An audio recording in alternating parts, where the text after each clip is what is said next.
दोस्तों, आज मैं अपने एक पुराने series the effect of pandemics on world literature के 17वें एपिसोड को लेकर के उपस्थित हुआ हूं। पहले ये सीरीज मैं साप्ताहिक तौर पे चलाता रहा, पर कुछ अड़चनों के कारण और स्वास्थ्य खराब हो जाने के कारण और effect of pandemics on literature पर रिसर्च करने के कारण इस बार का एपिसोड काफी विलंब से मैं प्रस्तुत कर रहा हूं। आज मैं कुछ कवियों और उनकी कविताओं का जिक्र करूंगा। इसके अलावा मैं 3 उपन्यासों का जिक्र करूंगा। जो 3 उपन्यास जिनका मैं जिक्र करूंगा, उनका जो नाम है द कंपेनियन, ये केटी एम फ्लाइन ने लिखा हुआ है। दूसरा है द ग्रेट बिलीवर्स, जिसे रेबेका मकाई ने लिखा हुआ है। और तीसरा है द राशनिंग, जिसके लेखक हैं चार्ल्स वेलम। तो पहले कुछ कवियों और कविताओं की बातें। पहले कवि जो मेरे सामने है और जिनका मैं जिक्र करने जा रहा हूं, उनका नाम है जॉन डेविस। ये लंदन के कवि हैं और बहुत पुराने कवि हैं। 1569 से लेकर 1626 तक इनका जीवन काल रहा है। और इन्होंने एक कविता लिखी बहुत शानदार, द ट्रियम्फ ऑफ डेथ, जिसमें कि 1590 के प्लेग, लॉकडाउन और महामारी और मृत्यु का जिक्र है। कविता की कुछ लाइनें मैं यहाँ पर प्रस्तुत कर रहा हूँ अंग्रेजी में ही।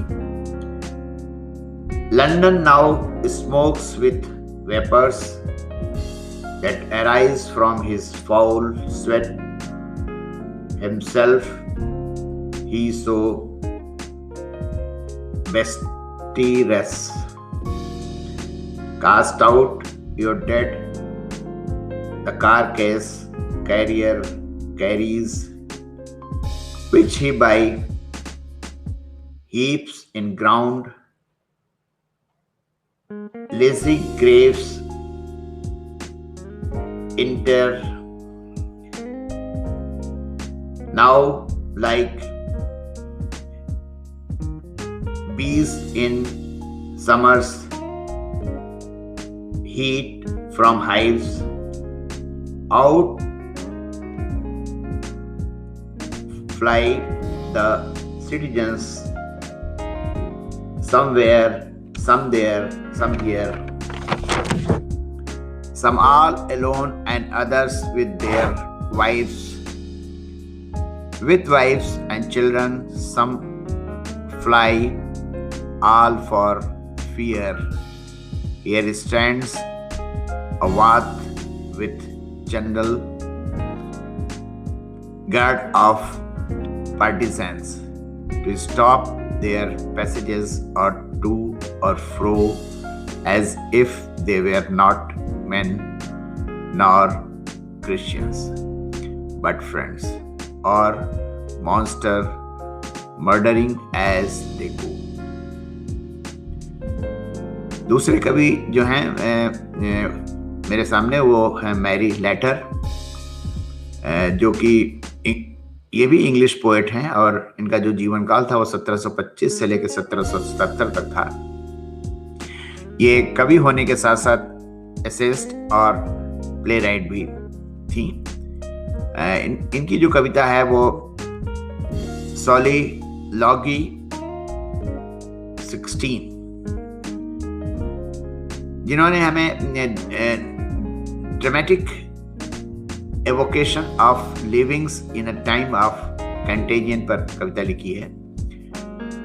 नाउ उनकी कविता में पढ़ रहा हूं। Now calumnies arise and black reproach triumph, haunt croaks around and joyful claps. Her raven wing insinuation well and standards spring from pestilential breath and tongues thrice dipped in hell, contagion foul streams in infectious influence over his fame. तीसरे कवि, ये American कवि हैं, इनका नाम है Philip Freny. और ये कवि होने के साथ साथ ये कॉलमिस्ट रहे हैं और सी के कैप्टन भी रहे हैं, न्यूज़पेपर एडिटर भी रहे हैं, और he is also called the poet of American Revolution. इनका जीवन काल जो था वो 1752 से लेकर 1832 तक था।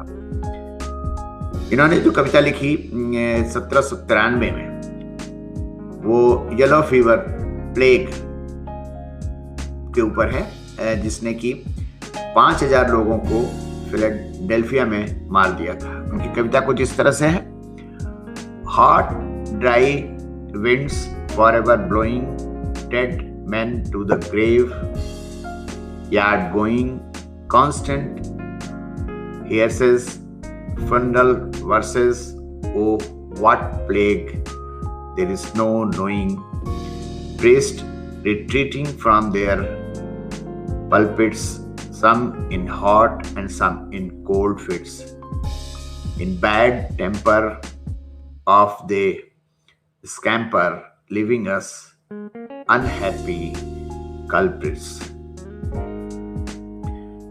हालांकि साहित्य में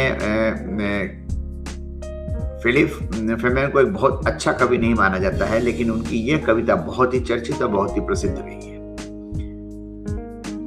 चौथे कवि हैं, उनका नाम है मर्डो यंग, स्कॉटिश न्यूज़पेपर एडिटर रहे हैं और वेल नोन पोएट।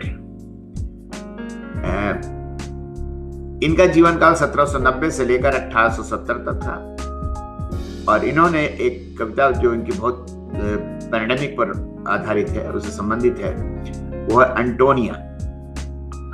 ये इसमें उन्होंने ट्रेजिक रोल ऑफ प्लेग, जिसने 1813 में माल्टा को तहस नहस कर दिया था। उनकी कविता की कुछ लाइनें इस तरह से हैं: Behold affection, haste with panting breath, to bless her children with feast of death. Each fondly presses to her bounteous treat, and each receives what hunger longs to eat. पांचवें कवि हैं क्रिस्टीना रिसेटी। ये इंग्लिश पोएट हैं और इनका जीवन काल 1830 से लेकर 1894 तक था, और इन्होंने कविता जो लिखी उसका शीर्षक था द प्लेग। इसके अलावा उन्होंने और भी बहुत सारी कविताएं लिखी हैं, goblin market and other poems, ये 1862 में संग्रह आया था इनका। द प्रिंसेस प्रोग्रेस, ये 1866 में आया। पीजेंट जो है वो 1881 में। द फेस ऑफ डीप, ये 1882 में आया, और जैसा कि मैंने बताया कि इनकी मशहूर कविता जो है वो प्लेग है। छठे कवि जो हैं वो टिम क्लूगस, जो कि अमेरिकन कवि रहे हैं। उनका जीवन काल 1950 से 1990 तक रहा है, और इन्होंने माई डेथ नाम की कविता लिखी जो कि 1980 में एड्स पैंडेमिक पर बेस्ड है। सातवें कवि जो हैं वो जैने कॉटेज हैं, एंड ये अफ्रीकन अमेरिकन पोएट हैं। इनका जीवन काल 1934 से लेकर 2012 तक रहा, और इनकी जो कविता थी वो थी देयर इट इज, जो 1980 में प्रकाशित हुई और बहुत चर्चित हुई। उसकी कुछ लाइनें हैं। They will spray you with a virus of Legionnaires diseases, fill your nostril with the swine flu of their arrogance. 8वें कवि मेगान ओ रॉर्के हैं और ये अमेरिकन पोएट हैं, एसेस हैं, निबंधकार भी रहे हैं एंड संस्मरण लिखने में ये इनकी चर्चा बहुत, मतलब ये बहुत संस्मरण लिखने में एक्सपर्ट थे और इनको मेमोरिस्ट भी कहा जाता है। ये 1976 में पैदा हुए और अभी ये सक्रिय हैं। इनकी जो कविता है वो the night where you know longer live, ये 2015 में छपी और काफी चर्चित हुई। 9वें कवि जो हैं वो साइमन आर्निटेज, जो यूके पोएट हैं और इन्होंने लॉकडाउन पर एक कविता लिखी है जो काफी चर्चित रही है। जो उन्होंने कविता लिखी लॉकडाउन पर, वो it describes the current corona virus pandemic by going back in the time of 1665 and writes good details of past and present। यानी कि कोरोना वायरस से जिक्र करते हुए 1665 तक जाते हैं और पास्ट और प्रेजेंट को बहुत अच्छी तरीके से इन्होंने समेटा है अपनी कविता लॉकडाउन में। 10वें कवि जो हैं वो किटी ओमेरा हैं और ये आयरिश फ्रेंच राइटर हैं और ये कॉलमिस्ट भी हैं और इनका जीवन काल जो है वो 1839 से लेकर के 1888 तक था। और इनकी जो कविता जो चर्चित है, जो पेंडेमिक से रिलेटेड है, उसका नाम है एंड पीपल स्टेड होम। ये जो किटी ओमेरा हैं, इनकी जो कविताएं हैं वो जो कहते हैं ऐसा कि ये कैथलीन ओमेरा की जो काम है कविताओं पर उससे कुछ मिलता जुलता है। और कैथलीन ओमेरा जो है वो 1869 में उन्होंने कविता लिखी थी और वो कविता उनकी जो मशहूर हुई थी वो आयरिश फेमीन से जो मतलब क्षति हुई थी, जो विनाश हुआ था, उस पर उन्होंने लिखा था। एंड लेकिन उनकी जो कविता है एंड पीपल स्टेड होम, ये कुछ थोड़ी डिफरेंट है और दिस इज मोर मतलब ऑथेंटिक एंड मोर अपीलिंग। उनकी कविता कुछ लाइनें and people stayed home and read books and listened and rested and exercised and made art and played at home during the time of lockdown। 11वें जो कवि हैं वो उनका नाम है लॉरा केली फैंसी। ये मिनेसोटा की कवि हैं और इनकी जो कविताएं हैं वो काफी मशहूर हैं।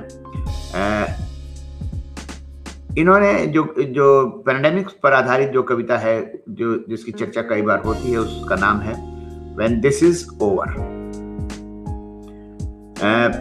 कविता की कुछ लाइनें जरा देखिए। When this is over, may we never again take for granted a handshake with a stranger,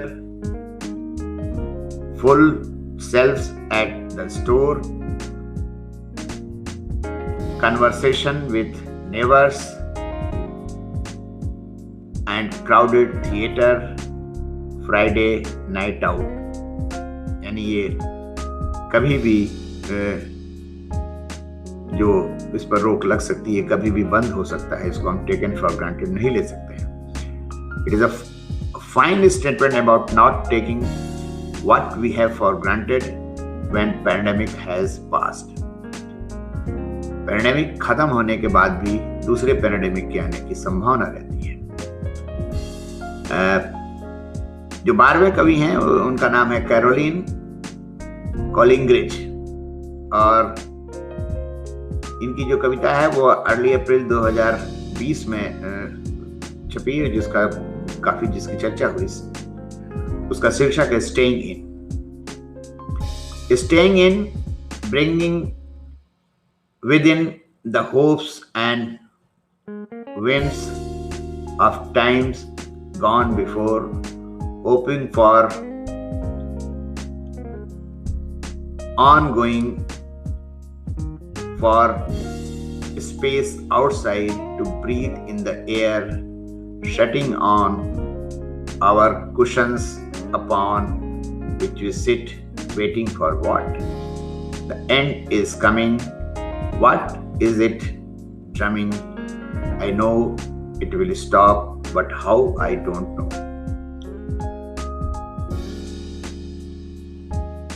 Questioning about, looking about for something to do when I cannot go out. Just sitting on, wondering on how to help us and our planets. ये कविता जो है वो जब छपी तो काफी इसकी चर्चा हुई और लोगों ने इसे बहुत पसंद किया। 13वें जो कवि हैं उनका नाम है ल्यूक्रेटियस। ये एंशिएंट रोमन पोएट हैं और in the 1st century BC में इनका रचना काल कहते हैं। ये तब इन्होंने बहुत अच्छी अच्छी कविताएं लिखी और इनकी जो फेमस कविता पैंडेमिक पर है उसका नाम है डी रेरम नेचुरा, यानी कि इसका मतलब है on the nature of things. ये डिडक्टिव पोएम है। प्लेग, जिसने प्लेग ऑफ एथेंस का जिक्र किया है और ये बहुत क्लासिक कविता मानी जाती है।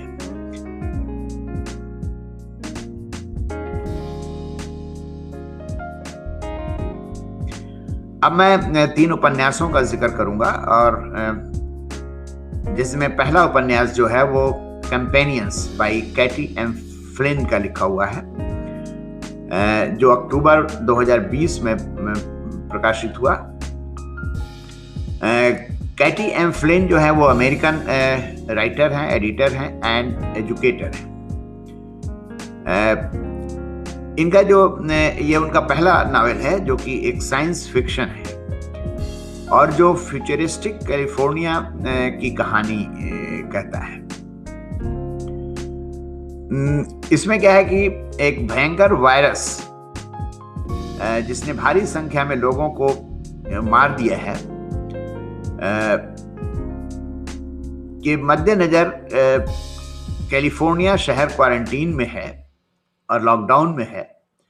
इस शहर की ऊंची ऊंची इमारतों से जीवित व्यक्ति बाहर नहीं निकल सकते हैं, पर मृत व्यक्ति अंदर आ सकते हैं, पर रूप बदलकर। हाईली टेक्निकल वर्ड है जिसका चित्रण उन्होंने किया है, मतलब टेक्नो ड्रिवन वर्ड है।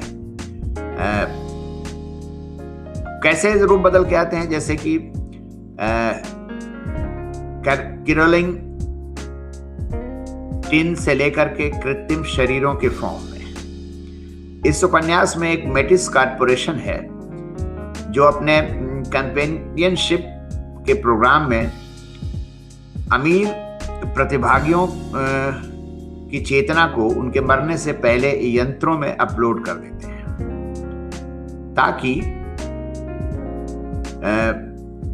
उनको अमीर लोगों को और खाते पीते घर के लोगों को की सुरक्षा में उनको लगाया जा सकते हैं और गरीब को उनकी मृत्यु पर उनके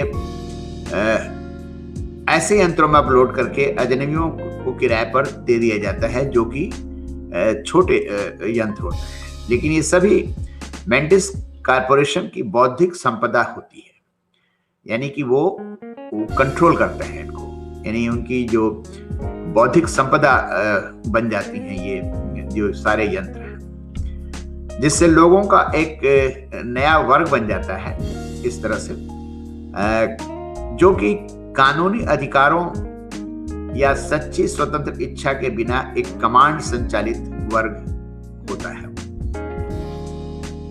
इसमें एक 16 वर्षीय लिलाक एक कम भाग्यशाली किस्म का ऐसा ही यंत्र है जो अजनबियों के परिवार को किराए पर दे दिया गया है, लेकिन जब उसे पता चलता है कि वो कमांड को टालने में सक्षम है तो वो सेवा के झोंके यानी कि सारे कमांड्स को दूर फेंक देती है और भाग जाती है और उस महिला की तलाश करने लगती है जिसने उसे मारा था। मैंने बताया ना कि मरने से पहले उनकी चेतना को निकाल करके ये मशीनों में अपलोड कर देते थे। तो वो ये पता लगाना चाहती थी कि मुझे मारने वाली महिला कौन थी। इस लिलाक की यह खोज सैन फ्रांसिस्को से साइबेरिया तक और फिर साउथ अमेरिका के इस सम्मोहक, मनोरंजक और ब्रिलियंसी की ऐसी घटनाओं की एक पूरी श्रृंखला को अपने आप में समेटने लगता है, जो उपन्यास को धीरे धीरे रोचक और पठनीय बना देता है। एक साइंस फिक्शन है और इंटरेस्टिंग फिक्शन है। दूसरा उपन्यास जो है उसका नाम है द ग्रेट बिलीवर्स और इसे लिखा है रेबेका मकाई ने। ये 2018 में प्रकाशित हुआ है। रेबेका मकाई जो हैं वो अमेरिकन नॉवेलिस्ट हैं और शॉर्ट स्टोरी लिखने वाले हैं। इनके जो कई पुरस्कारों से इनको नवाजा गया है, जैसे पुलित्जर प्राइज फाइनलिस्ट में ये पहुंचे, नेशनल बुक अवार्ड फाइनलिस्ट में पहुंचे, Los Angeles Times Book Prize winner रहे हैं, ALA कार्नेगी मेडल विनर भी रह चुके हैं। इस उपन्यास का जो कंटेंट है, वो कथ्य जो कुछ इस तरह से है कि 1985 में शिकागो में एक आर्ट गैलरी के विकास निदेशक यानी कि डेवलपमेंट डायरेक्टर येल टिशमैन अपनी गैलरी को ऊंचाइयों पर ले जाने की योजना बनाता है। वो गैलरी के लिए 1920 के दशक के चित्रों को, मतलब रेयर चित्रों को का संग्रह उपहार में उसे वो लाता है कहीं से। इस कारण जैसे जैसे उसका कैरियर फलने फूलने लगता है, उसके चारों तरफ एड्स महामारी का कहर बढ़ जाता है। एक एक करके उसके दोस्त मरने लगते हैं। उसका दोस्त निको भी मर जाता है। उसके अंत्येष्टि के बाद वो पाता है कि उसका साथी संक्रमित है और शायद उसके पास भी वायरस हो। अब उसके पास एकमात्र व्यक्ति फियोना है, जो निको की छोटी बहन है। 30 साल बाद फियोना पेरिस में अपनी असहाय बेटी की तलाश कर रही है, जो एक धार्मिक विश्वास अपने कल्ट के कारण गुम हो गई थी। एक पुराने दोस्त के साथ रहने के दौरान, यह दोस्त एक मशहूर फोटोग्राफर है और जिसने शिकागो महामारी को डॉक्यूमेंट किया था। उसके साथ रहने के दौरान वो खुद को विनाशकारी तरीकों से जूझता हुआ पाती है, जिसके कारण एड्स का संकट उसके जीवन और उसकी बेटी के साथ उसके दोस्त को भी प्रभावित करता है। येल और फियोना की कहानियां आश्चर्यजनक रूप में आगे बढ़ती हैं और कभी कभी अविश्वसनीय तरीकों से सामने आती हैं, क्योंकि दोनों महामारी की आपदा के बीच अच्छाई के लिए संघर्ष करते हैं। तीसरा और आखिरी जो उपन्यास है उसका नाम है द राशनिंग। ये चार्ल्स वेलेम ने लिखा हुआ है, जो कि अमेरिकन प्रोफेसर हैं, जर्नलिस्ट हैं और स्पीकर हैं, राइटर भी हैं। ये 2019 में ये उपन्यास छपा है। इस मनोरंजक राजनीतिक व्यंग्य में एक्चुअली पॉलिटिकल सटायर है, जिसमें कि राजनीतिक भीतरघात, भयानक पाखंड और नृशंस धोखे का जीवंत चित्रण है। जो पाठकों की चेतना को राष्ट्रीय मंच से बहुत ऊपर उठाने का काम करती है और बहुत ही शानदार तरीके से। इसमें दिखाया गया है कि 2030 का समय है, अमेरिका मुश्किल में है और एक भयानक फ्लू लाइक वायरस की दया पर निर्भर है। इसमें लोगों को फ्लू हो जाता है और फ्लू जो है वो बढ़ते बढ़ते यूटीआई में कन्वर्ट हो जाता है और यूटीआई में कन्वर्ट होने के कारण और बहुत सारे उसके अंगों को अपने चपेट में ले लेता है। यह तो तय है कि, लेकिन उस समय क्या था कि अमेरिका में जो चिकित्सा पद्धति जो है वो काफी डेवलप है और अमेरिका ने एक ऐसी दवा खोज ली है जो वायरस और बैक्टीरिया दोनों को नष्ट कर सकती है। तो इसलिए अमेरिकन जो सरकार है वो ये सोचती है कि इतनी तबाही नहीं होगी जितनी की लोग आशंका कर रहे हैं, पर एक समस्या आ खड़ी होती है जो तबाही को बढ़ाने के लिए बढ़ाने लगती है। दवाइयों में इस्तेमाल होने वाली चांदी की गोली, और जो दवाई का नाम था जो कि वायरस और बैक्टीरिया दोनों को मार देता है, उसका नाम था टर्मेजन। उसके गोदाम में आग लग जाती है और वो जो रॉ मटेरियल होता है वो नष्ट हो जाता है, जिसके कारण सरकारी आपूर्ति उस दवाइयों की बंद हो जाती है। आगामी भविष्य के मद्देनजर व्हाइट हाउस के आसपास के राशनिंग सेंटर इस क्राइसिस को खत्म करने में जुट जाते हैं और स्थिति को नियंत्रण में कर लेना चाहते हैं। ये जैसा कि मैंने कहा था कि ये एक राजनीतिक व्यंग है जो व्हाइट हाउस और लैब दोनों में राष्ट्रीय चिकित्सा संकट से निपटने की कार्य प्रणाली को व्यंग्यात्मक तरीके से पेश करता है। तभी वहां पर क्या होता है कि इस संकट के दौर में उसी तरह के रॉ मटेरियल से दवा बनाने वाली एक कंपनी है, वो प्राइवेट कंपनी है, वो मौके का फायदा उठाने के लिए कॉर्नर कटिंग करना चाहती है। इस महामारी को कंट्रोल करने के लिए जो टीम बनी है उसमें एक व्यवहारिक ज्ञान रखने वाला एक राष्ट्रपति है, पर उसका दिमाग उसके व्यस्तता कारण प्रीऑक्युपाइड है, यानी कि वो जगह जगह उलझा हुआ है। एक स्पीकर ऑफ हाउस है जो कि राजनीतिक महत्वाकांक्षी है और प्रेसिडेंट बनने की फिराक में जोड़ तोड़ में लगा हुआ है। वो मीटिंग की मिनट्स में उतना ध्यान नहीं देता, वो राष्ट्रपति बनने की फिराक में रहता है, जुगाड़ में रहता है। कुछ देशभक्त लीडर्स हैं जो ये तय नहीं कर पाते हैं कि यह महामारी जो फैली हुई है वो वायरस से पैदा हुई है या बैक्टीरिया से। एक ब्रिलियंट एनालिटिकल एबिलिटी वाला एक स्ट्रेटेजिस्ट है और लो लेवल का एक वैज्ञानिक जो कि नेशनल इंस्टीट्यूट ऑफ हेल्थ से जुड़ा है और वायरस पर काबू पाने में महारत रखता है, पर इस टीम में इनके व्यक्तिगत कारणों और स्थितियों की वजह से एकान नहीं हो पाती है और महामारी को कंट्रोल करना मुश्किल हो जाता है। इस कारण मामूली सा लगने वाला वायरस अचानक से ही खतरनाक और घातक हो जाता है। इस नॉवेल में राष्ट्रीय और अंतर्राष्ट्रीय स्तर पर राजनीति का खेल चलता है। कुल मिलाकर उसमें चाइना और भारत का भी जिक्र है। कुल मिलाकर यह नॉवेल काल्पनिक फ्यूचरिस्टिक होने के बावजूद बहुत ही मारक रूप से वैज्ञानिक, राजनीतिक और आर्थिक स्थितियों का चित्रण करता है। आज के लिए मैं इतना ही काफी है। मैं जल्दी ही शायद अगले ही हफ्ते मैं अपने इस सीरीज के 18वें एपिसोड को लेकर के उपस्थित होऊंगा। तब तक के लिए धन्यवाद और नमस्कार।